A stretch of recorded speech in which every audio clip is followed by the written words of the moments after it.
Bismillahirrahmanirrahim. Assalamualaikum warahmatullahi wabarakatuh. Alhamdulillahi rabbil alamin. Wa bihi nasta'inu ala umurid dunya waddin.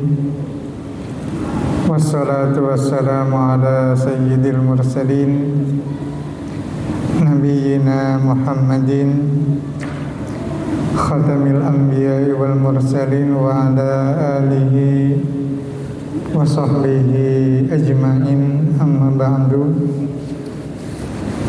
Jamaah sekalian yang dirahmati oleh Allah,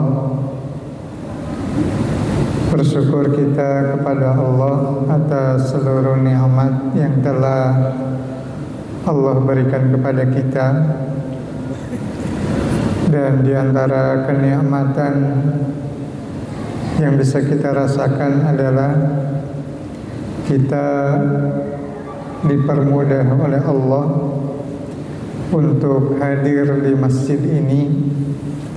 Tentu ini semata-mata karena pertolongan Allah Subhanahu wa ta'ala. Itulah mengapa setiap ada kumandang azan, hayya 'alas shalah, hayya 'alal falah, maka kita jawab la haula wala quwwata illa billahil aliyyil azim. La haula, tidak ada daya dalam menjalankan ketaatan, wala quwwata, dan tidak ada kekuatan dalam meninggalkan kemaksiatan, illa billah, kecuali karena pertolongan Allah Subhanahu wa ta'ala. Jadi kita sekali lagi bersyukur dipilih oleh Allah untuk mudah dalam menjalankan ketaatan kepada Allah Subhanahu wa ta'ala.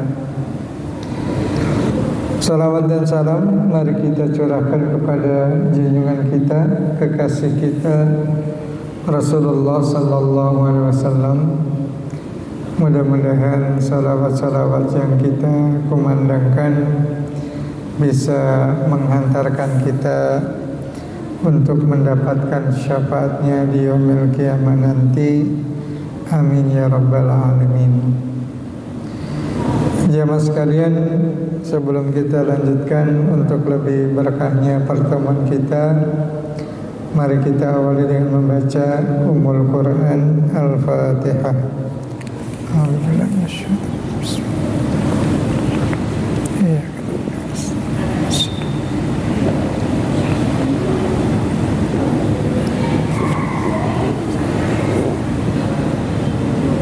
Alhamdulillah, setelah kita istirahat karena disibukkan dengan banyaknya silaturahim, kita kembali kajian kita sebagai pengantar untuk kajian-kajian berikutnya. Salah satu yang perlu kita pahami, salah satu yang perlu kita sadari, inti di antara ajaran agama kita mengajarkan tawazunitas, mengajarkan keseimbangan. Karena isi Al-Quran yang dibawa oleh Rasulullah sallallahu alaihi wasallam pun mengandung unsur-unsur keseimbangan. Rasulullah dalam ajarannya terkadang isinya tentang basyira, berita gembira. Tapi Rasulullah sallallahu alaihi wasallam juga terkadang menyampaikan tentang nadhira, peringatan. Rasulullah sering bercerita tentang syurga, Tapi Rasulullah juga mengingatkan tentang azab api neraka. Maka salah satu sikap yang perlu kita tampilkan sebagai bentuk keseimbangan ini adalah bagaimana tumbuh di dalam diri kita satu sikap yang disebut dengan bainal khauf war roja, antara kecemasan, antara kekhawatiran dan harapan. Dan ini harus seimbang. Bayangkan sahabat mulia yang ditarbiyah langsung oleh Rasulullah Sallallahu Alaihi Wasallam sebagai salah satu contoh, gitu ya.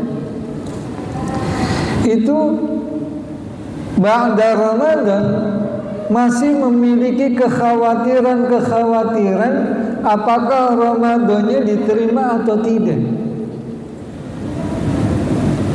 Jadi para sahabat menjadikan bulan Ramadan itu menjadi titik tolak dalam bersikap. 6 bulan ba'da Ramadan mereka bermuhasabah, mereka berdoa kepada Allah agar ibadah Ramadannya diterima. Dan 6 bulan sebelum Ramadan mereka berdoa kepada Allah agar kembali dipertemukan dengan bulan Ramadan. Karena kita semua sepakat, kita semua yakin tahun depan itu Ramadan akan datang. Tapi yang kita tidak sepakat, yang kita tidak yakin apakah tahun depan kita masih membersamai Ramadan atau tidak. Itulah mengapa 6 bulan sebelum Ramadan para sahabat berdoa agar bisa kembali dipertemukan dengan bulan Ramadan. Jadi ini harus muncul dalam diri kita, bainal khauf war raja, antara kekhawatiran dan harapan.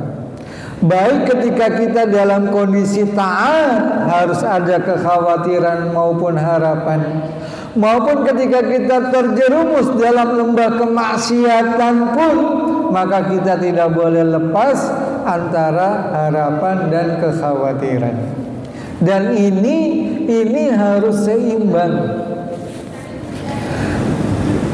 Bahkan dalam satu kitab disebutkan kalau burung bisa terbang karena 2 sayapnya, maka manusia bisa terbang, dalam hal ini maknanya akan naik derajatnya, menduduki posisi yang paling tinggi ketika memiliki 2 sifat yang seimbang. Sifat itu adalah al-khauf war roja, harapan dan kekhawatiran.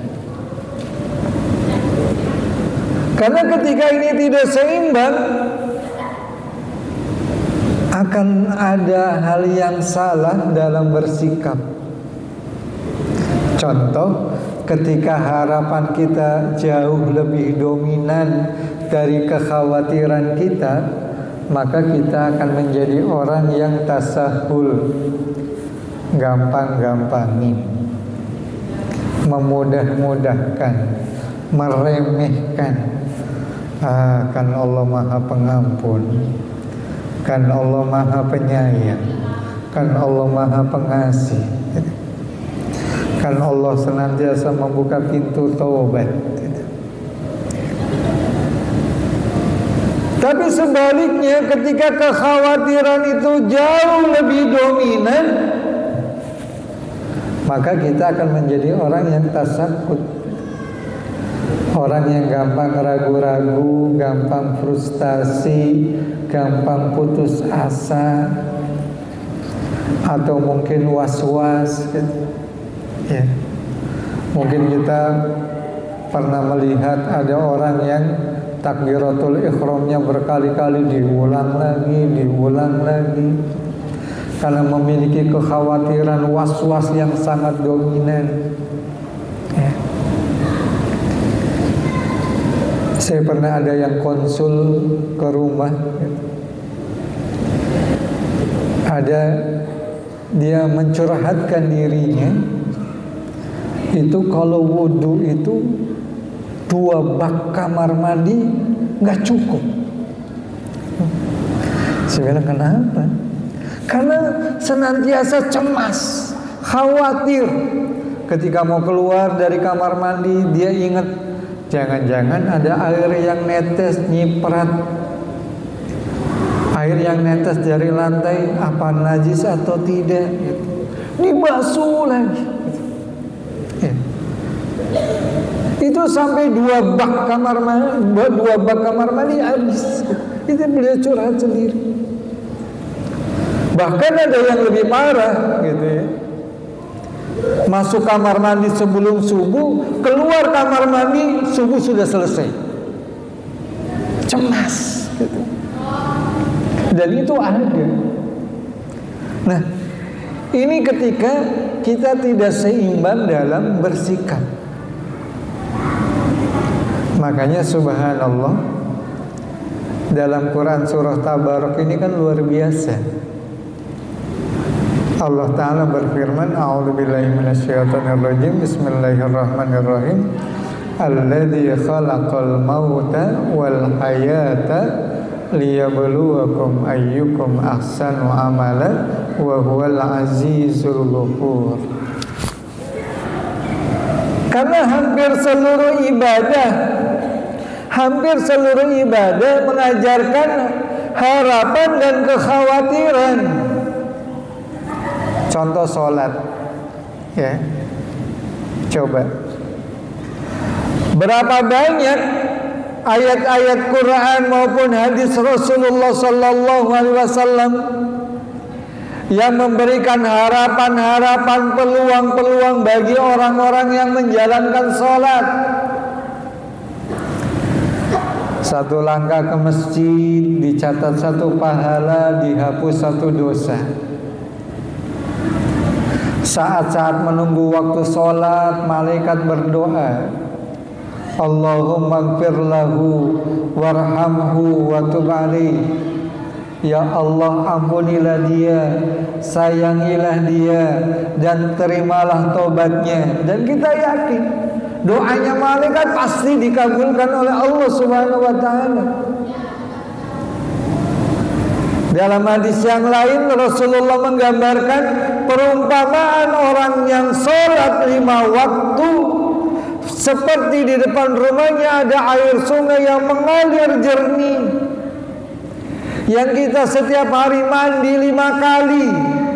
Kemudian Rasulullah bertanya kepada para sahabatnya, mungkinkah masih ada kotoran orang yang sehari mandi 5 kali? Maka para sahabat menjawab, tidak mungkin ya Rasulullah. Itulah gambaran orang-orang yang sholat. Belum sholat-sholat sunnah, betapa banyak pahala-pahala, peluang-peluang, harapan-harapan yang Allah tawarkan kepada orang-orang yang menjalankan ibadah sholat. Tapi bukankah ada satu ayat yang cukup pendek yang saya yakin kita hafal semua? Allah Ta'ala berfirman, fawailul lil musalli alladzina hum an salatihim sahun alladzina hum yura'un. Ternyata orang yang sholat masih mendapatkan ancaman. Fawailul lil musallin, maka celakalah orang yang sholat. Ada yang menerjemahkan fawailul itu nama lain dari neraka.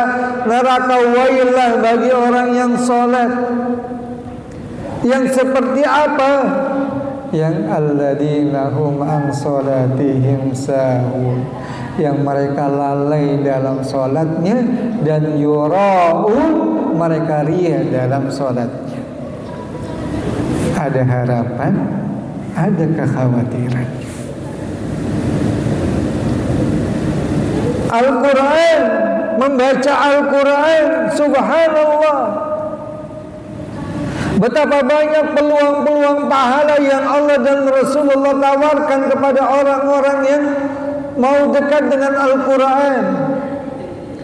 Al-mahirul Quran ma'a safaril kiramil bararah.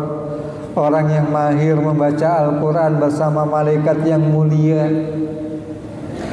Iqra'ul Quran fa innahu ya'ti fi yaumil qiyamah syafi'an li ashabihi. Bacalah Al-Quran karena Al-Quran akan datang di hari kiamat memberikan syafaat kepada para sahabat-sahabatnya Al-Quran. Setiap kita membaca Al-Quran, satu huruf dibalas dengan 10 kebaikan. Jangan katakan alif lam mim itu satu huruf. Alif lam mim itu 3 huruf, alif, lam, dan mim. Artinya ketika kita baca alif lam mim berarti kita mendapatkan 30 kebaikan. Begitu luar biasa. Tapi dalam satu hadis Rasulullah sallallahu alaihi wasallam bersabda, "Rubba min qari'il Qur'an bal Qur'an yal'an." Betapa banyak orang yang membaca Al-Quran, bal Quran yal'anu, akan tetapi justru Al-Quran melaknatnya.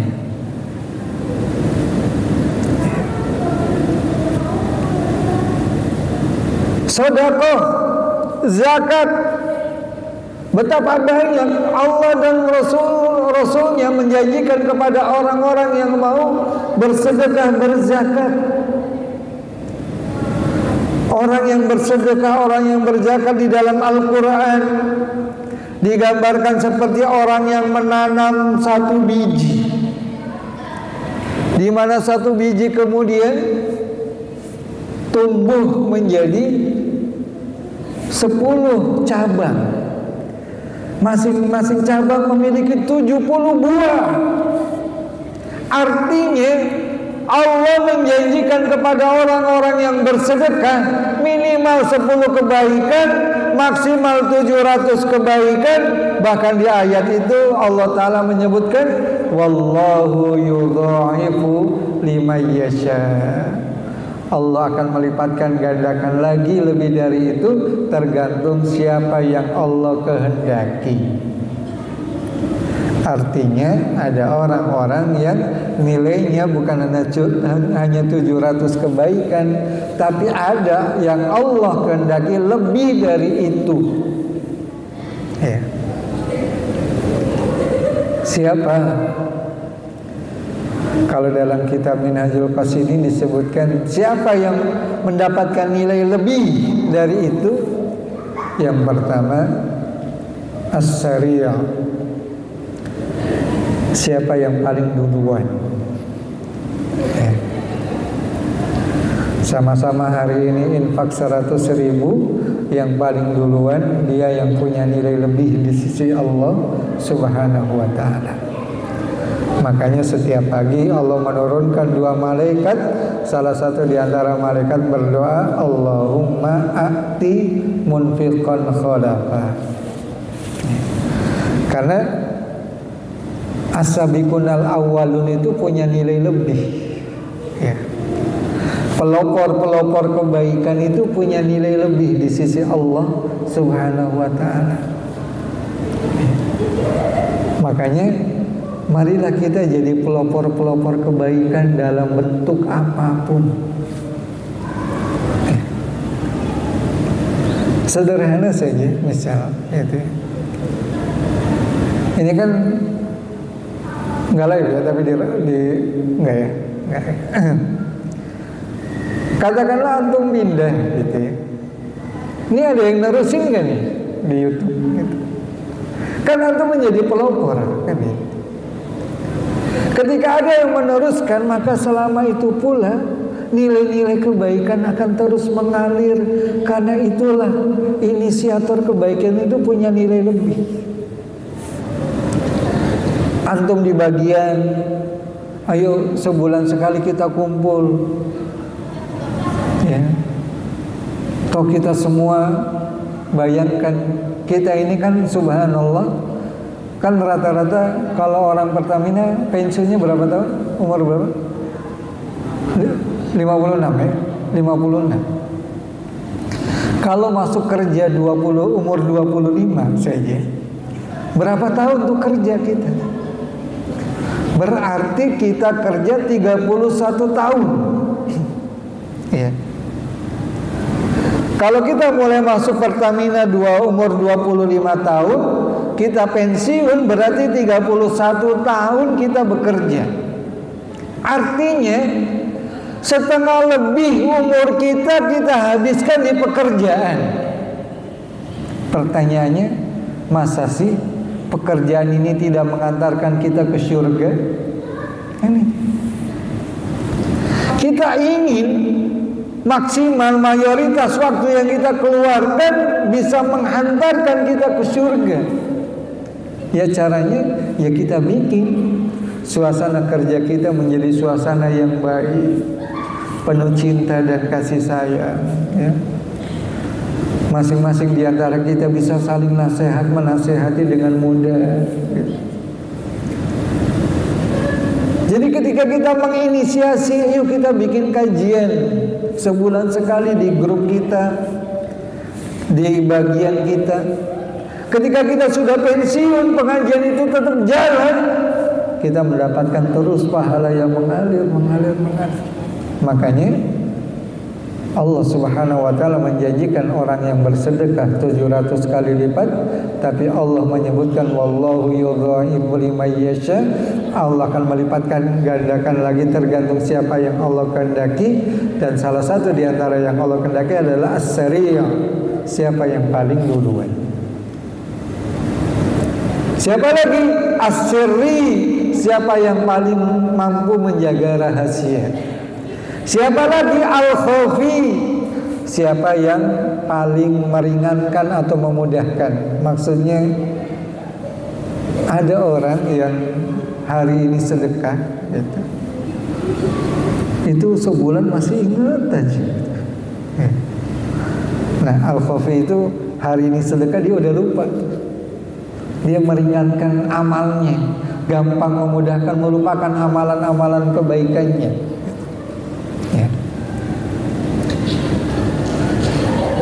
Tapi dalam ayat yang lain Allah juga berfirman, pahala sodako yang luar biasa, kata Allah, la tubtilu sodaqatikum bil manni wal adha. Jangan kau batalkan pahala sodakohmu bil manni wal adha, dengan cara memberinya dengan cara menyakitkan, wal adha, dan mengungkit-ungkit. Dua hal ini kata Allah yang bisa membatalkan pahala sodakoh kita. Karena qaulun ma'rufun wa maghfiratun khairun min sadaqatin yatsba'uha adha. Perkataan yang baik, permohonan maaf itu lebih baik daripada sedekah yang menyakitkan. Makanya salah satu di antara adab dalam bersedekah, karena kalau rasa ini ada di dalam diri kita, akan muncul semangat untuk merasa berjasa.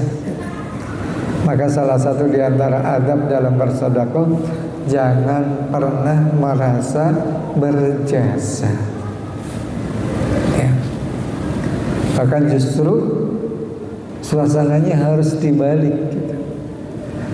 Kitalah yang merasa berhutang budi kepada orang-orang fakir, kepada orang-orang miskin. Karena dalam sebuah hadis Rasulullah bersabda, innama tumsuruna wa turzaquna bidu'afaikum. Sesungguhnya kami menolong kalian dan memberikan rezeki kepada kalian bidu'afaikum, karena adanya orang du'afa di antara kalian. Haji Kita mengenal ada istilah haji mabrur, ada istilah haji mardud. Al-hajjul mabrur laisa lahul jazaa illa jannah. Haji mabrur tidak ada balasan lain kecuali surga. Termasuk ibadah yang baru saja kita tinggalkan, Ramadan. Betapa sederet kebaikan Allah dan Rasulullah tawarkan kepada orang-orang yang berpuasa di bulan Ramadan. Tapi bukankah ada hadis Rasulullah, kam min shaimin laisa lahu jazaa illa al-ju' wal atas. Betapa banyak orang yang berpuasa, dia tidak mendapatkan pahala puasa, kebaikan puasa, kecuali lapar dan haus. Jadi ketika kita beribadah pun kita harus tetap memiliki sifat al-khauf war-raja, harapan dan kekhawatiran. Termasuk ketika kita terjerumus dalam lembah kemaksiatan sekalipun, maka kita pun tidak boleh meninggalkan sifat al-khauf war-raja. Betul betapa dosa itu sanksinya sangat besar. Tapi bukankah pintu cinta Allah dalam Al-Quran, Allah bukan hanya innallaha yuhibbul muhsinin, Allah sesungguhnya mencintai orang-orang yang berbuat baik, tapi Allah juga menyebutkan innallaha yuhibbut tawwabina wa yuhibbul mutatahhirin. Sesungguhnya Allah mencintai orang-orang yang bertaubat dan Allah mencintai orang-orang yang mensucikan diri. Saya kira kisah masyhur dalam kitab Riyadhus Shalihin dalam bab taubat, kisah seseorang yang membunuh 99 orang cukup memberikan pelajaran kepada kita antara kecemasan, kekhawatiran, masih terbuka pintu harapan. Ya kan? Saya kira kisahnya hafal semua ya. Saya nggak perlu mengulangi kisah. Ya. Yang luar biasa itu kan ujung kisah itu ketika ternyata syarat bertobat itu sang ulama mengatakan Anda harus menyesali, memohon ampun kepada Allah, dan yang berikutnya Anda harus meninggalkan tempat yang lama, silakan menuju tempat yang baru.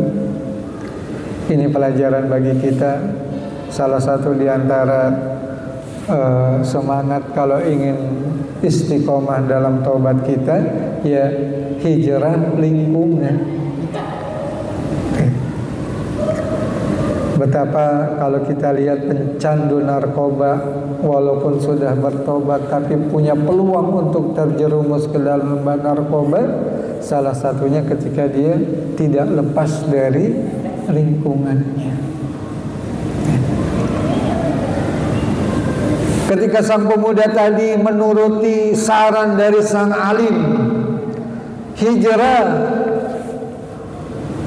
baru beberapa perjalanan Allah mentakdirkan pemuda tadi dipanggil oleh Allah Subhanahu wa ta'ala.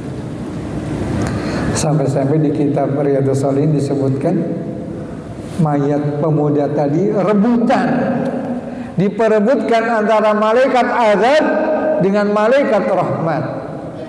Kata malaikat azab, "Nih mayit jatah saya nih."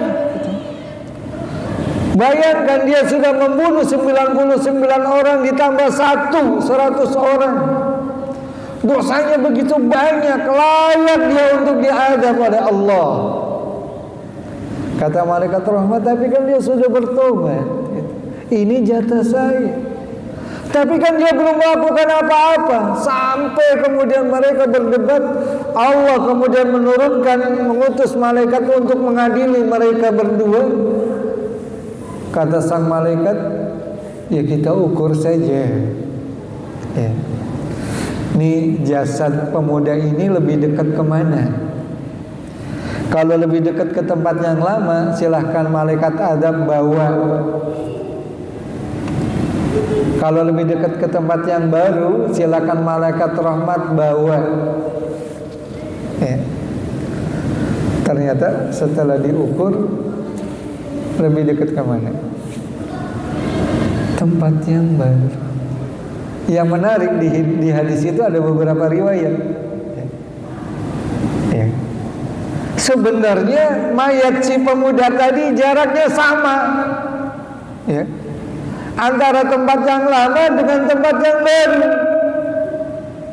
Tapi ketika mau diukur, Allah memendekkan 1 jengkal saja jaraknya mendekati ke tempat yang baru. Subhanallah. Ya. Betapa pintu rahmat Allah begitu luar biasa. Ya. Makanya satu hal yang menarik sekali lagi, kalau teman-teman bisa menyimpulkan uraian saya dari awal sampai akhir, kira-kira kan kita pernah belajar matematika ya, masih ingat diagram Venn ya?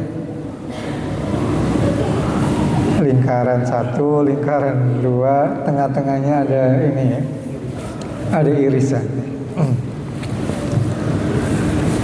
Kira-kira antara taat dan maksiat ya, irisannya di mana? Atau irisannya apa? Untuk menggambarkan sifat khauf war raja. Antara taat dan maksiat untuk menggambarkan sifat kekhawatiran dan harapan, irisannya dalam bentuk apa kira-kira?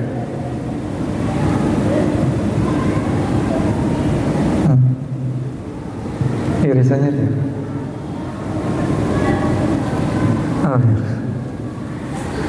irisannya di istighfar.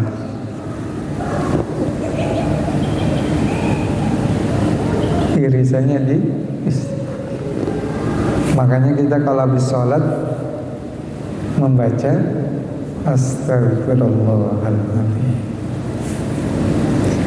Menjelang berbuka puasa, asyhadu an la ilaha illallah, astagfirullah. Menutup malam-malam tahajud kita, apa yang kita lakukan? Dalam Al-Quran disebutkan wabil asharihum yastaghfirun. Di waktu sahur mereka banyak beristighfar kepada Allah. Ketaatan close-nya istighfar, kemaksiatan pun closing-nya istighfar. Itu titik temunya di situ. Makanya kembali merujuk ke surah Al-Mulk tadi, betapa Allah mengharapkan amal kita adalah ideal, ahsanu amala. Ya. Allah sangat ideal sekali mengharapkan amalan kita, amalan yang terbaik, baik dari sisi kaifiyah, cara, maupun dari sisi ghayah, niat. Allah sangat menghendaki itu. Tapi ayat itu kan ditutup dengan Allah menyebutkan 2 asmaul husna-nya. Apa itu? Alladzi khalaqal mauta wal hayata liyabluwakum ayyukum ahsanu amala. Ditutup dengan apa? 2 asmaul husna. Wa huwal azizul ghafur. 2 asmaul husna. Yang pertama Al-Aziz, yang maha gagah, maha perkasa. Artinya Allah punya hak untuk menolak atau menerima amal kita dengan syarat ahsanu amala. Yang Allah pengen ahsanu amala, amalan yang terbaik.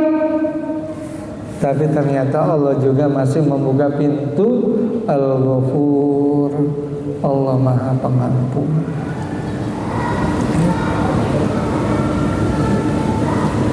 Makanya kita terus berusaha untuk memurnikan keimanan kita, memurnikan keislaman kita, menyempurnakan kalimat-kalimat kita, karena usaha-usaha kita mungkin ada cacatnya, mungkin ada ketidaksempurnaannya. Ketidaksempurnaan yang kita lakukan akan Allah sempurnakan dengan cara Allah mengampuni dosa-dosa kita. Sebagaimana firman Allah dalam Quran surah Al-Ahzab, ya ayyuhalladzina amanu taqullaha wa qulu qawlan sadida.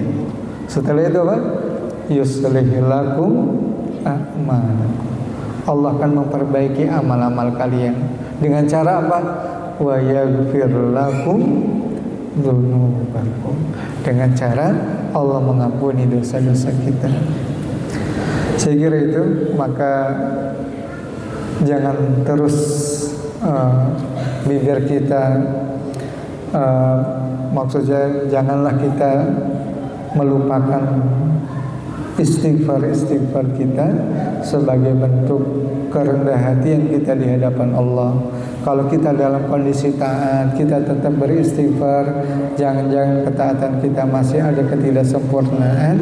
Apalagi ketika kita sedang dalam kondisi bermaksiat, kita memohon ampun kepada Allah atas seluruh dosa-dosa yang kita lakukan. Ini saja yang bisa saya sampaikan, lebih kurangnya mohon maaf. Wallahu a'lam bishawab. Subhanakallahumma wa bihamdika asyhadu an la ilaha illa anta astaghfiruka wa atubu ilaik. Assalamualaikum warahmatullahi wabarakatuh.